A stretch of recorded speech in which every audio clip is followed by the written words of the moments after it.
लिखेंगे second, out of pocket cost.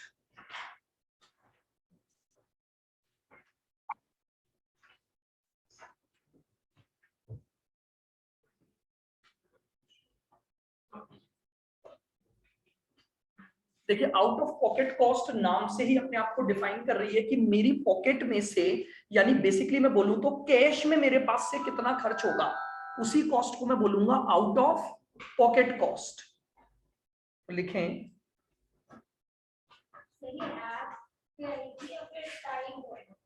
नहीं नहीं इसमें चल रहा है ना अपना आई चल रहा है cost according to managerial decision, उसमें पहली थी संक, अब उसी में दूसरी आएगी आपके pass out of pocket cost. तो लिखें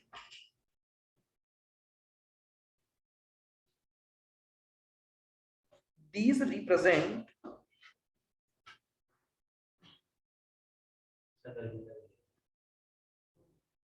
हाँ गर्मी लग रही है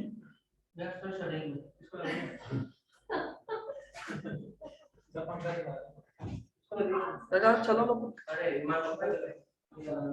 these represent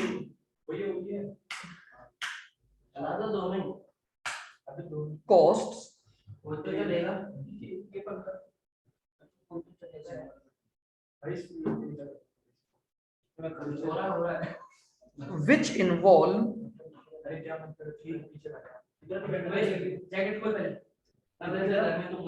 which involve payment to outsiders.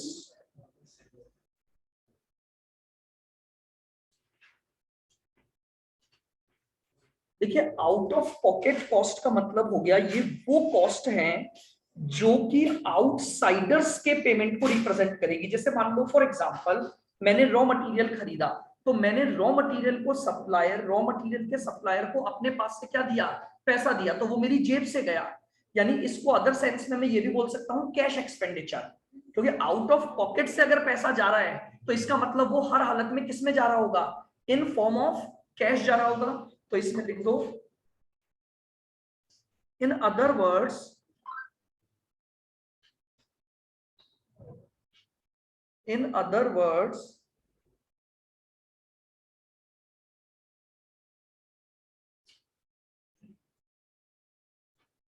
it represent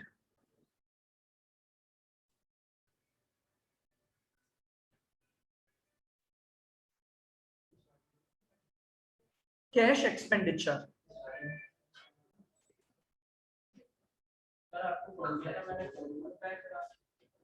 number save नहीं होगा सर, ये सेकंड टाइप है।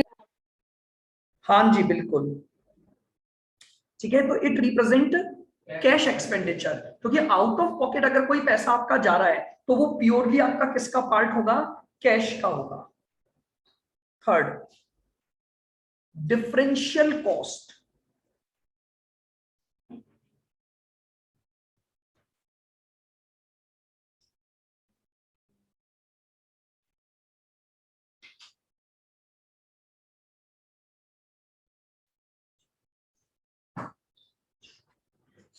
डिफरेंशियल कॉस्ट, अब देखिए ये कॉस्ट क्या होती है।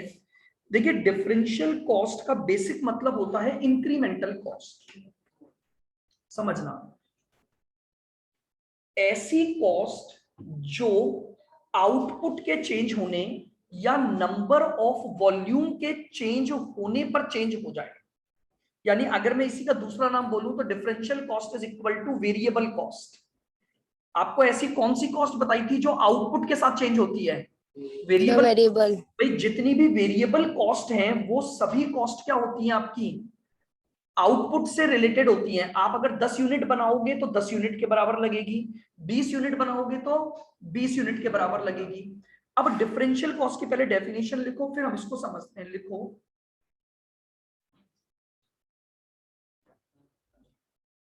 लिखें change in cost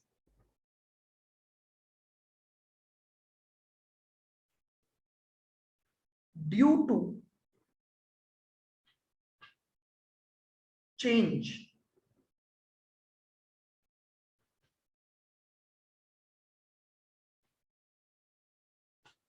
in level of activity, sir output, activity output एक ही बात है, ऑब्लिक आउटपुट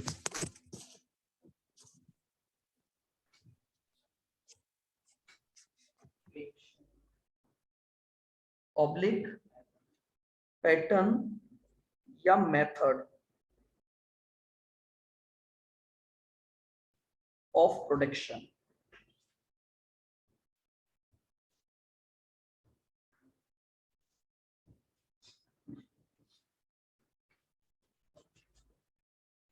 ठीक है, जैसे देखिएगा फॉर एग्जांपल लिखना, मान लीजिए मैं आपको ये बोलूं कि अगर आप 100 यूनिट्स बना रहे हो तो आपकी कॉस्ट लग रही है 12,000। 100 यूनिट आप बना रहे हो तो आपकी कॉस्ट कितनी लग रही है? 12,000। ना ध्यान से सुनना, अगर मैं change in level of activity करता हूं, यानी मैंने एक्टिविटी या आउटपुट को मैंने क्या कर दिया? चेंज कर दिया। अब इसके चेंज होने की वजह से मेरी कॉस्ट में भी चेंज आएगा। मान लेते हैं कि मेरी कॉस्ट जो है वो 24,000 हो गई, तो बताओ what will be the incremental cost या डिफरेंशियल कॉस्ट? सर 12,000। डिफरेंस कैसे निकालोगे? आपका जो करंट लेवल ऑफ आउटपुट है उसमें से आप क्या माइनस कर दोगे? Previous level of output minus कर दोगे, तो आपके पास जो डिफरेंस कैलकुलेट होकर आएगा उसी कॉस्ट को हम क्या बोलेंगे? डिफरेंशियल कॉस्ट बोलेंगे। ठीक है, ये डिफरेंशियल कॉस्ट दोनों मैनर में चलती है, incremental as well as decremental. और देखो, मान लीजिए मैं 50 यूनिट्स बना रहा हूं, तो 50 यूनिट को बनाने का मेरा खर्चा हो रहा है 4,000 का। 50 यूनिट को बनाने की मेरी कॉस्ट कितनी आ रही है? 4,000 आ रही है।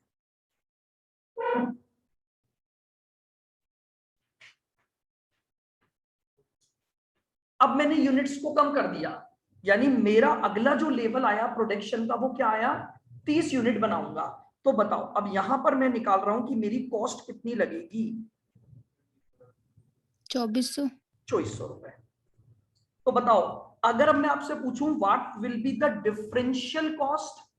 अब differential 1600। Differential cost not per unit, differential cost कितनी हो गई आपकी? 1600। भाई कम हो गई, बट डिफरेंशियल तो है ना भाई। पहले 4,000 लग रही थी, अब कितनी लगेगी? 2400। तो डिफरेंशियल का मतलब प्लस माइनस नहीं है, डिफरेंशियल का मतलब केवल इतना है, एक्टिविटी लेवल को चेंज करने पर जो कॉस्ट में चेंज आएगा, अगर वो कॉस्ट बढ़ रही है तो इसे मैं बोलूंगा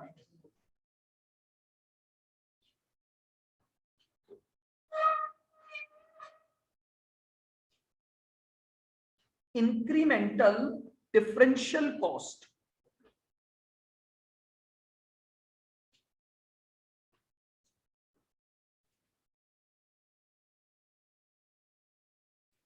अगर कॉस्ट इंक्रीज हो रही है तो इसे क्या बोलूंगा? इंक्रीमेंटल डिफरेंशियल कॉस्ट, यानी वो डिफरेंशियल कॉस्ट जो क्या हो गई? प्रीवियस के कंपैरिजन में करंट पीरियड में इंक्रीज हो गई। और अगर कम हो रही है तो इसे क्या बोलूंगा?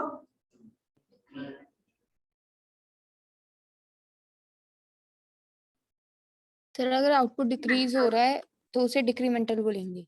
आउटपुट क्या हो रहा है?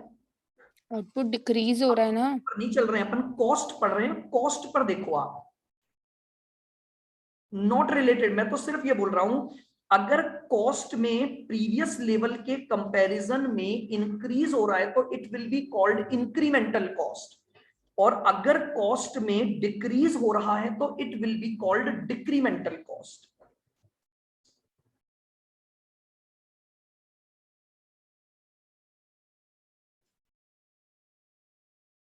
बताओ, क्लियर बिल्कुल यहां तक? तो एक कॉस्ट आपकी ये भी हुई which is called as differential cost, यानी आउटपुट के चेंज होने पर जो कॉस्ट चेंज होगी। Next, marginal cost.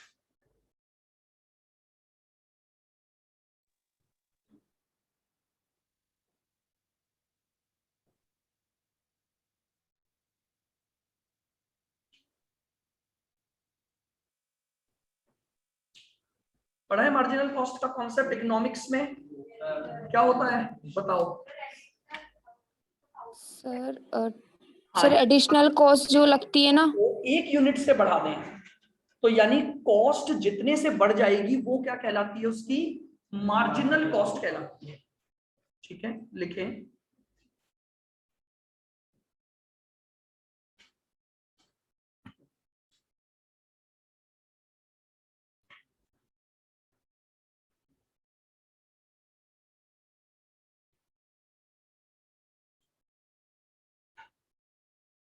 Increase in cost, या इंक्रीज की जगह हम लिखें change in cost, change in cost due to one additional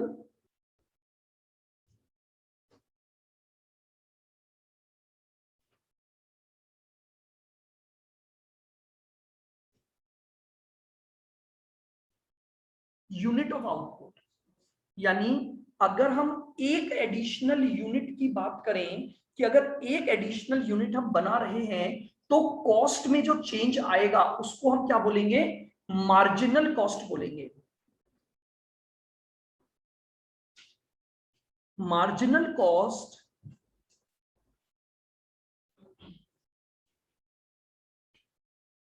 is also known as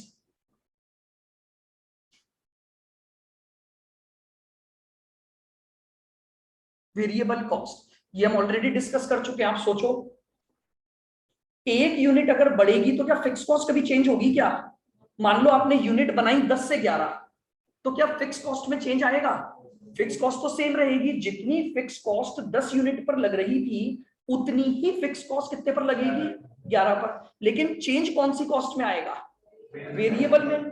पहले 10 यूनिट की वेरिएबल कॉस्ट लग रही थी और अब 11 यूनिट की लगेगी। तो इसका मतलब मैं ये भी बोल सकता हूं कि marginal cost is nothing, that is only the variable cost. क्यों? क्योंकि आउटपुट के बढ़ने पर जो कॉस्ट बढ़ती है वो वेरिएबल कॉस्ट ही होती है। तो वेरिएबल कॉस्ट और मार्जिनल कॉस्ट दोनों सेम नेम है। ठीक है,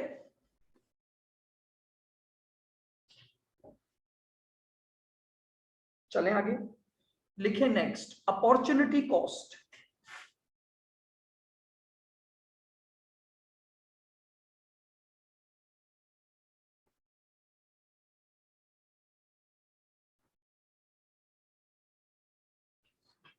सुना है कभी इसका नाम? अपॉर्चुनिटी कॉस्ट क्या होती है बताओ।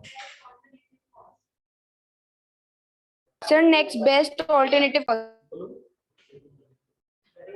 हाँ हाँ, बैठे बैठे बोलो बिल्कुल। सर जैसे मान लो अभी आप मतलब अभी कोई कंपनी में जॉब कर रहे हैं, ठीक है, 12 लाख मंथली, मतलब 12,000 मंथली में कर रहे हैं, ठीक है, और उसके पास उससे पहले का ऑफर आया हुआ है 10,000 मंथली का, तो वो उसने उसको एक्सेप्ट नहीं करा, मतलब उसके पास था वो ऑफर, वो कर सकता था, उसके बाद अपॉर्चुनिटी, तो अपॉर्चुनिटी कॉस्ट। देखिए, अपॉर्चुनिटी कॉस्ट का बेसिक मतलब होता है cost of next best alternative. Cost of next best alternative, तो पहले तो लिख लो, means cost of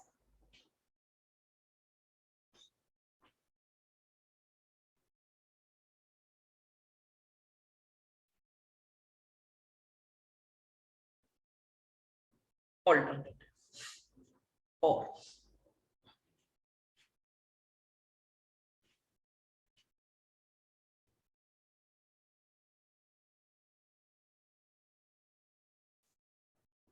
value of benefit foregone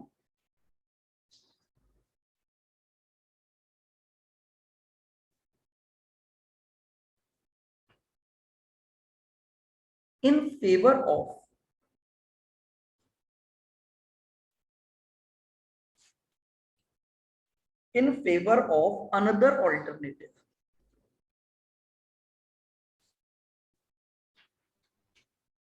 दो तरह से मैं इसको डिफाइन कर सकता हूं, cost of next best alternative या value of benefit forgone in favour of another alternative.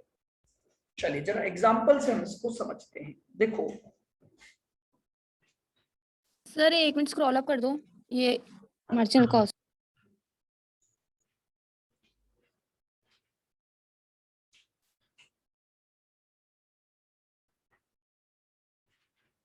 ये है मिस्टर ए। मिस्टर ए के पास एक ऑल्टरनेटिव 1 है, एक ऑल्टरनेटिव 2 है और एक ऑल्टरनेटिव 3 है। उसके पास 3 अपॉर्चुनिटीज अवेलेबल हैं या काम करने के 3 ऑल्टरनेटिव अवेलेबल हैं। इस ऑल्टरनेटिव की वैल्यू है 15, इस ऑल्टरनेटिव की वैल्यू 22 और इसकी है 20,750। ठीक है ना। अब मैं सबसे पहले बात करूं कि ऑल्टरनेटिव 1 की अपॉर्चुनिटी कॉस्ट क्या होगी। What does it mean? नहीं, इसका मतलब ये हुआ अगर मैंने ऑल्टरनेटिव 1 सेलेक्ट किया तो मुझे बाकी ऑल्टरनेटिव छोड़ने पड़े होंगे कि नहीं? सर सेक्रीफाइस करने पड़ेंगे। सेक्रीफाइस करने पड़े होंगे। अब मुझे बताओ सब ध्यान से, अगर मैं ऑल्टरनेटिव 1 न लेता, अगर मैं ऑल्टरनेटिव 1 न लेता तो मेरे पास अब क्या क्या अवेलेबल था? 2 और 3। 2 और 3। बेस्ट क्या था मेरे लिए? फिर 2 बेस्ट था या 3 बेस्ट था? 2। आपको समझ आ रही है मेरी बात? वापस से सुनना, मैंने ए ऑल्टरनेटिव सेलेक्ट कर लिया, ठीक है, तो मैं एट प्रेजेंट 15,000 पर हूं। लेकिन अब मैं आपसे ये पूछ रहा हूं कि अगर मैं ए को न लेता तो मेरे पास नेक्स्ट बेस्ट ऑल्टरनेटिव क्या था? तो मेरे पास 2 ऑल्टरनेटिव थे। अगर A1 छोड़ देता तो उनमें से बेस्ट क्या था मेरे लिए? तो ये हुआ अगर A1 को सेलेक्ट किया तो मुझे बेस्ट ऑल्टरनेटिव A2 सैक्रिफाइस करना पड़ा। मैंने अगर A1 को सेलेक्ट किया तो मुझे क्या सैक्रिफाइस करना पड़ा? A2 को सैक्रिफाइस करना पड़ा। तो वहां मुझे क्या नुकसान हो रहा है, क्या बेनिफिट फॉरगो हो रहा है? 6,000 का। तो 22,000 का मुझे नुकसान हो रहा है। बोलो यहां तक क्लियर? सर 6,000 का डिफरेंस है तो 6,000 होनी चाहिए ना। अरे रुका तो करो 2 मिनट, मेरी बात ही नहीं कंप्लीट होती, आप पहले आ जाते हो। बोलो यहां तक समझ आ गया? This 22,000 will be called gross opportunity. This 22,000 will be called as gross opportunity. यानी मुझे 22,000 का जो फॉरगोन करना पड़ा वो मेरा बेनिफिट है। लेकिन 22 फॉरगो किया तो A1 सेलेक्ट भी तो किया, तो A1 पर कितना कमाया? 15। तेरा नेट नुकसान कितना हुआ? 6,000।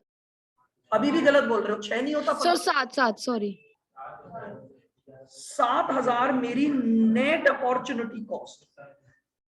That will be called gross, that will be called net. अब लेकिन बात ये आती है भाई, हम एक सिंपल सी बात कर रहे हैं, 15 को सेलेक्ट किया तो बेस्ट ऑल्टरनेटिव को फॉरगो कर दिया, तो बेस्ट ऑल्टरनेटिव को फॉरगो किया तो 22 का नुकसान। बट जिसको सेलेक्ट किया उससे भी तो कमाया 15, तो नेट नुकसान कितना? 7। बट जब तक आपसे नेट नुकसान नहीं मांगा जाता, अपॉर्चुनिटी कॉस्ट की डेफिनेशन केवल ग्रॉस वैल्यू को कवर करती है। हालांकि देखिए अभी तो चूंकि ऑब्जेक्टिव है तो वहां तो ये क्लियरली पूछेगा आपसे, और प्रैक्टिकल तो पूछेगा भी नहीं, वो तो डेफिनेशन पर पूछेगा। बट आप आज जब आगे जाएंगे तो प्रैक्टिकल क्वेश्चंस भी आते हैं इनके। आओ, मैंने ऑल्टरनेटिव 2 को सेलेक्ट किया है तो मुझे कौन कौन से छोड़ने पड़े? Sir A1 A3। मुझे A1 और A3 छोड़ना पड़ा। अब मैं आपसे पूछ रहा हूं A2 की अपॉर्चुनिटी कॉस्ट ढूंढनी है, तो व्हाट डज इट मीन? अगर मैं A2 सेलेक्ट न करता तो मेरे पास 2 ऑल्टरनेटिव थे, A1 और इनमें से बेस्ट क्या था मेरे लिए? A3। तो यानी A2 की अपॉर्चुनिटी कॉस्ट कितनी हो गई? 20। सर चाहे उससे कम ही हो रहा हो। हाँ, उससे कोई फर्क नहीं पड़ रहा। मुझसे क्वेश्चन पूछ रहा है A2 की अपॉर्चुनिटी कॉस्ट निकाल कर बताओ। तो अपॉर्चुनिटी कॉस्ट तो हर चीज की होती है, क्यों? अब यहां पर अब मैं कॉस्ट नहीं बोलूंगा, बेसिकली ये अपॉर्चुनिटी गेन हो गया मेरे को। अब समझ लो नेगेटिव कॉस्ट है, क्योंकि खोया तो कितना मैंने? खोया कितना? सर 125 20,750 अल्टरनेटिव से, लेकिन पाया कितना? 22,000। कॉस्ट नहीं हुई। मैं इसको ऐसे बोल सकता हूं, opportunity cost in negative terms हो गई। तो नेगेटिव कॉस्ट जाने का मतलब मुझे क्या हो गया? फायदा हो गया, नुकसान कैसे हुआ, फायदा हो गया ना। मुझे नुकसान हुआ 20,750 का और फायदा हुआ कितने का, 22 का, तो नेट फायदा ही तो बोलोगे ना इसे। बट मैं भी उस पर बात नहीं कर रहा, नेट में लिखूंगा तो नेगेटिव में कितना लिख दूंगा, 1250। बट अगर मैं ये बात कर रहा हूं कि मुझे ऑल्टरनेटिव 2 की अपॉर्चुनिटी कॉस्ट चाहिए, तो अगर मुझे ऑल्टरनेटिव 2 को सेलेक्ट करने के बजाय उसके दूसरे बेस्ट ऑल्टरनेटिव को सेलेक्ट करता तो मैं A3 को सेलेक्ट करता, तो जो A3 की वैल्यू है वो मेरी क्या बन गई, अपॉर्चुनिटी कॉस्ट बन गई। A3 पर आ जाओ, A3 को सेलेक्ट किया तो A1 और A2 छोड़ने पड़े। Yes sir. अगर मैं A3 को न लेता तो इन दोनों में से क्या लेता, A2। अपॉर्चुनिटी कॉस्ट कितनी हो गई, 22,000। यहाँ कितना आ गया, 1250। तो that will be the concept of opportunity cost, यानी वो बेनिफिट जो मुझे फॉरगॉन करना पड़ा किसी दूसरे ऑल्टरनेटिव को पाने के लिए, उसे मैं क्या बोलूंगा, उस ऑल्टरनेटिव की अपॉर्चुनिटी कॉस्ट बोलूंगा। क्यों, क्योंकि देखिए हर जगह पर जब आप काम करते हो ना, तो आपके पास कई ऑप्शंस या कई ऑल्टरनेटिव अवेलेबल होते हैं कि ये नहीं करोगे तो ये कर सकते हैं, ये नहीं करेंगे तो ये कर सकते हैं। तो आपको ये पता होना चाहिए कि अपॉर्चुनिटी कॉस्ट का मतलब सिर्फ इतना सा है कि नेक्स्ट बेस्ट ऑल्टरनेटिव पर अगर मैं जाऊं, मतलब मैंने जो लिया मैं तो ले चुका हूं, लेकिन अगर मैं इसको न लेकर बेस्ट किस पर जाता, अगले बेस्ट पर जाता, तो वहां जो मुझे वैल्यू ऑफ बेनिफिट मिलता वो मेरी क्या बनेगी, यहां पर अपॉर्चुनिटी कॉस्ट। बोलिए, क्लियर बिल्कुल। सर ये जो अभी आपने गेन का और लॉस का बताया था ना, हाँ जी, कि तो सर वो गेन हो गया ना, कॉस्ट के नेगेटिव आने का मतलब क्या हो गया, कॉस्ट कम हो गई, हाँ और कॉस्ट कम आने का मतलब आपकी सेविंग्स का बढ़ना होता है।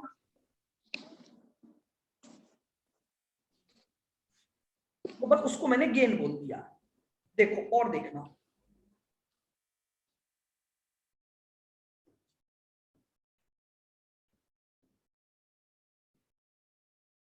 ये है मिस्टर एक्स, जिन्होंने एक एफडी बनवा रखी है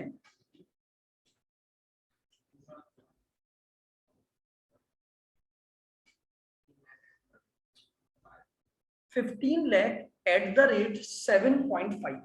इनकी बैंक में क्या पड़ी हुई है, एक एफडी बनी हुई है। अब मिस्टर एक्स ने क्या किया,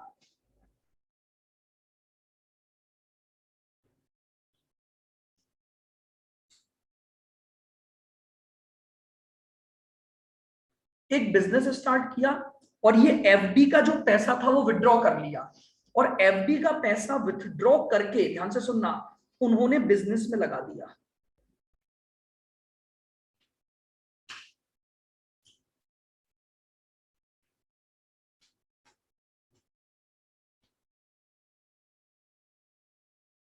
बताइए what will be the opportunity cost of business, आपके बिजनेस की अपॉर्चुनिटी कॉस्ट क्या होगी। Very good. आपको एफडी पर क्या मिल रहा था, भाई एफडी तो आपका ही पैसा था ना, एफडी तो आपका ही था 15 लाख रुपए तो, लेकिन अगर ये एफडी ही बनी रहती तो आपको क्या मिलता, 1 साल का ब्याज मिलता कि नहीं मिलता, कितना ब्याज मिलता, 7.5। अगर आपने अब एफडी को विथड्रॉ कर लिया और उस पैसे को बिजनेस में लगा दिया, तो नुकसान किस बात का हुआ आपको, केवल इंटरेस्ट का। समझ रहे हो, मैं इसीलिए बोल रहा हूं बहुत ध्यान से समझो, इस पर छोटे छोटे क्वेश्चन बनवाए जा सकते हैं, प्रैक्टिकल भी। तो मैं ये बोल रहा हूं, आपने अगर बिजनेस स्टार्ट किया तो आपका जो दूसरा ऑल्टरनेटिव था वहां पर फॉरगोन क्या करना पड़ा, क्या 15 लाख रुपए फॉरगोन हुए, क्या 15 लाख तो आपके बिजनेस में आ गए। फॉरगोन या नुकसान केवल किस अमाउंट का हुआ, इस 15 लाख पर 7.5% निकालना, कितना आया 15 लाख का 7.5, 1,12,000। तो what will be the opportunity cost, 1,12,500 रुपए आपकी अपॉर्चुनिटी कॉस्ट बनेगी। तो यानी आप समझो, अपॉर्चुनिटी कॉस्ट का जो फंडामेंटल रूल है वो ये है कि उस ऑल्टरनेटिव को सेलेक्ट करने की वजह से आपका नुकसान होना चाहिए। अगर नुकसान ही नहीं हो रहा तो अपॉर्चुनिटी कॉस्ट नहीं है। अगर नुकसान हो रहा है तो वो जो नुकसान आपको हो रहा है वो आपकी क्या मानी जाएगी? अपॉर्चुनिटी कॉस्ट मानी जाएगी। क्लियर है? बिल्कुल। आगे बढ़े, आइए नेक्स्ट, रिप्लेसमेंट कॉस्ट।